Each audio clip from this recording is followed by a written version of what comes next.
Maganda rin mga bossing, salihan na po dyan ng friendly budget na matipid sa fuel consumption. Ito, the best to mga bossing ha. Available tayo, 2016 Hyundai Ion yan mga boss.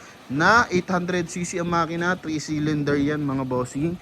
Pero kayang-kaya niyan umakyat ng Baguio. Same time mga boss, is naka R13 yung kanyang rims mga boss. May paglight na kulay silver mga bossing yung ating unit. Tingnan mo naman yung interior na ito mga boss.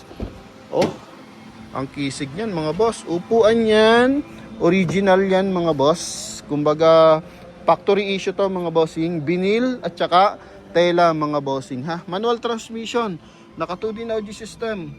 Mileage nito ito mga boss 77,000. Okay, ikutan lang natin ang bahagya mga boss.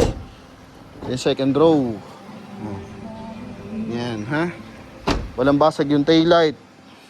Coding nito is Thursday. Price lang natin dito is only 235,000 mga boss.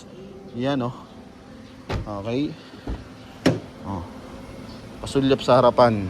Then demo na natin mga boss. Sa mga nagkaka-interest, panoorin nyo to. Baka ito na yung mapunta sa inyo mga bossing. Yan. So, front area. May isang headlight yan. Tsaka paglight mga boss. Pati bumper mga bossing. Makina. Goods na goods. Pati side mirror. Naka body color. So, alam ko lumabas na iyon. Dalawang variant. Yung walang paglight. Tsaka hindi naka body color. Yung kanyang side mirror. Tapos sa loob. Kulang-kulang din sa kumbaga kulang-kulang sa accessories mga boss, no? Pero ito, klarado, naka body color na, naka pag light pa mga bossing. So, pinaka-concern ko lang dito, gulong lang din mga boss, no? Yan, then the rest, all goods to mga boss. Goodyear tires to mga boss, makapal. Okay, makapal ang gulong yan, 85% pa. Yun nga lang, 2019. So, pwede pa naman kung mahalapitan lang yung biyahe. 2019 naman pala to mga boss Kala ko kasi 2016 Okay. Nasaan na yun? Dito lang sa harap. Ito pala. 2019 mga boss. So kung malapitan lang ang biyahe, goods na goods pa yan. School, bahay, opisina, bahay lang. Siguro mga 3 to 5 kilometer lang mga boss. O kahit 10 kilometer, basta Metro Manila, hindi traffic. Goods na goods to gamitin mga bossing. Yan. So, magalit sa'yo dito ang gasolinahan kasi matipid to sa fuel consumption. Lang natin. Naka 2 din na aftermarket yan mga boss. Ito yung ating mileage. 77,147 km mga bossing ha. Yung kanyang steering wheel, tingnan mo naman, wala pa mga biyak-biyak. Dashboard, goods na goods mga boss. Okay, naka power window. Yung mas mababang variant dito, yun yung tinatalakay natin. So hindi siya naka power window. Okay, tapos yung upuan niya I think hindi rin ganito. Ceiling mga boss, ito goods na goods. Kulay gray, may hand grip, magkabilaan mga bossing. Yung pang-adjust na side mirror natin, so ganito naka-adjust stick siya mga boss, no? Yan, magkabilaan naka-adjust stick yan mga boss. Yan, kagandahan lang dito may baon na dashcam. Manual transmission, so naka 5 speed manual transmission to mga boss. Sa pag-lock ng window, so dito naka central locking siya mga boss, no? Yan. Tapos kulay silver yung ating door opener.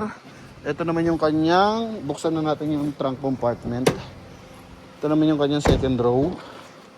Yan. So maayos, wala mga punitang upuan mga boss. Pati ceiling, goods na goods pa to mga boss. Yung mga konting gas-gas, pero ano lang yan, minimal. Ito buksan natin. May compartment siya dito mga boss. Alright, yan. Siguro dalawang maleta, pasok na pasok dyan mga bossing. Tapos yung ating spare tire, ito mga boss, no? Kasama rin yung tire wrench mga boss. Concern lang natin, ito nabagsak, no? Pero alam ko, in-orderan na to ng patch mga bossing. Mura lang naman yun mga bossing. I think, ano lang yan, 1 to isa. O 1 to ang set mga bossing. Parang ganun lang mga boss. Kaya sagutan na dealer yan. Ito naman yung kanyang taillight mga boss. Ang haba niyan mga bossing. Yung back door panel. So dapat ganyan yan, naka-steady. So, ano na yung ating hydraulic. Okay, so palitin lang naman yun mga boss. Madali lang palitin yun. Pwede i-DIY yun mga boss. Ito yung likod niyan. Okay, so syempre sisilipin pa rin natin yung kanya engine bay. Oh. May sa mga upuan, ha? 2016 model yan mga boss. Madalang yung ganyang kakinis. Oh. Last time nakabenta ko na ito 190 low end. Tapos wala na yung mga upuan, ano na, Paul upholstery na. Nung nagbebenta pa tayo dati ng as is where isan mga bossing. So ganun, kumbaga hindi na pinapaayos natin. So ngayon naman, nagbebenta pa rin tayo ng ganun. Pero naka-declared yun as pass brick.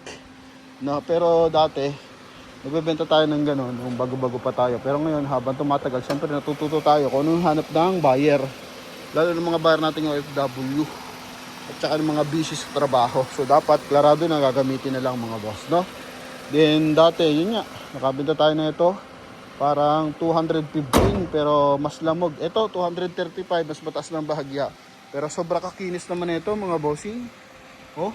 Sagutan natin yan yung transfer of ownership kasi lagi natin pinag-iingatan yung nagbenta sa atin ng unit tsaka yung makakabili sa atin ng unit mga bossing. Para may peace of mind even ako nagbenta sa inyo mga boss. No? Kasi napaka-importante niyan nakatransfer yung ownership mga boss. Kasi kung naka-open deed of sale yan, malay at ipatatransfer nyo pa after ilang buwan, after ilang taon, mamaya mayroong problema yung papeles mga bossing, mahirap nang ayusin yan mga boss.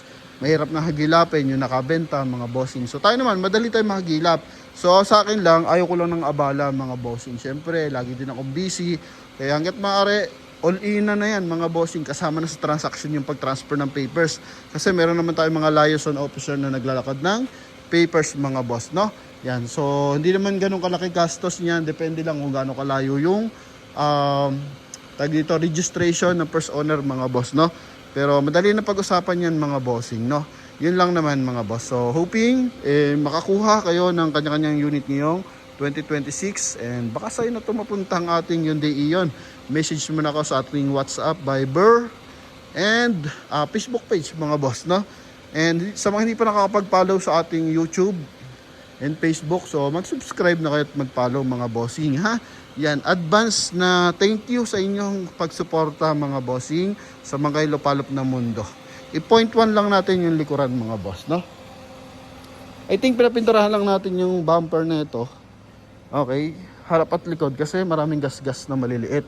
So pinag-isahan na lang natin mga bossing, no? Yan.